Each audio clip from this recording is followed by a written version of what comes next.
council vice presidential post debate. With us, we have two reporters, Carlos Prezabru and Alfredo Diaz. So, guys, right off the bat, what do you think about the debate? Start with Carlos. Well, I think we can start with the opening statements. And I think that both Lucas and Manny talked about how they wanted to make next year better, but Oliver was the only one that stated his qualifications, and he stated why he was going to be able to make next year better. So for that reason, I think Oliver had the best opening statement. Yeah, I thought that Manny was taking a more professional approach to this. He wasn't really as casual and as laid back as Lucas and Oliver, although I think they all did a great job. Oliver does cover almost his entire spectrum, you could say, because he's talking from Steam Club to the football. That's just very impressive. So, guys, when I was asking them the questions, did you feel that they were nervous or they weren't prepared? What do you think about that? How do you think they responded to the questions? Well, I feel that Lucas and Manny kind of shared very similar views. When you were asking the question, Manny would continuously kind of piggyback off of what Lucas was saying. And they were kind of giving the same answer every time, trying to fold it into the we're going to make next year great.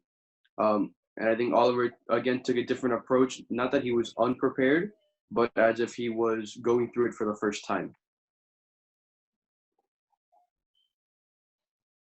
Yeah, I think Oliver was a little bit on edge. He didn't really know what to say every time.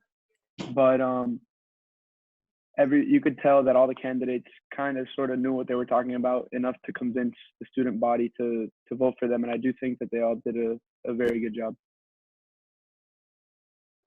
When Lukey was talking about adding lanyards, that's been seen as probably one of his key points of his platform.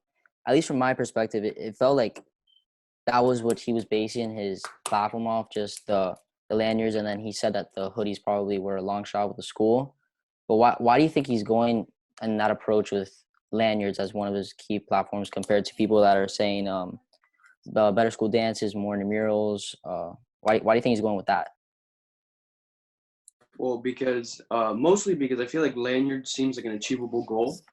And when other people list on their platform that their number one goal is to bring back field day, something that the past two presidents and vice presidents haven't been able to do, when you list something like lanyards and how they can bring the grade together, it can be kind of the driving force for somebody to vote for him rather than the other candidates.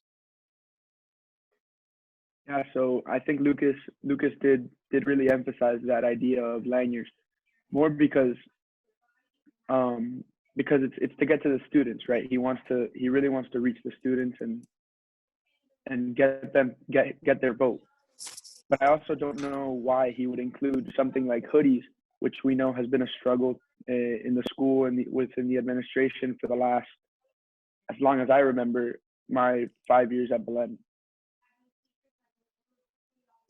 So when I asked Oliver the question about what is his plan to improve the intramurals, because that was part of his key point of his platform, how do you guys think he reacted to that? Because we know that he's on varsity football to the school. But what do you think he actually can improve the intramurals more than what they are already? Well, I think that was definitely one of the ideas that he was most confident about. He definitely wanted to see more grade participation because mostly what he was saying, see a lot of intramurals, and we don't tend to see it entire school. Now, it's not going to be an easy plan to do, given the fact that there's not a lot of space to be doing intramurals for 7 grades every flex, but he seemed confident in his ability to expand intramurals and allow everyone to participate. Yeah, so I agree with his idea of expanding the intramurals and maybe getting more of them done in a shorter period of time. But it's like Alfredo said, it's going to be tough. Like you can't get everybody in the gym and the football field playing a bunch of different sports all out. Was not realistic. So maybe improving them by being more efficient. I just don't know of any other way to improve them besides the way that they've been going about it for the last few years. So during Manny's debate, he emphasized the topic of the big system, that he wants to bring unity between middle school and high school. And some feel like that we lack in that already in the school. How well do you think he'd be able to implement that into the school system? Well, I remember when we were in sixth grade, we had something similar to it, in which I want to say it was like the third week of school, and some eighth graders would come into the cafeteria, and we were able to talk to them. And I think I think it's doable to do from sixth and eighth and ninth to 12th. That's definitely the biggest transition. And I think Manny was pretty confident that he was going to be able to do that and implement a grade-wide unity. Yeah, so I think that the big brother system is really going to create a sense of brotherhood, you know, throughout the middle school. It's going to get these guys going with the idea of brotherhood just from sixth grade. Like Alfredo said, I remember that in sixth grade we had a chance to talk with some eighth graders, and it was really, I remember it being. Tune in into the presidential debate, Alfredo, and thank you, Carlos. I'm Lucas Consuegra. Thank you.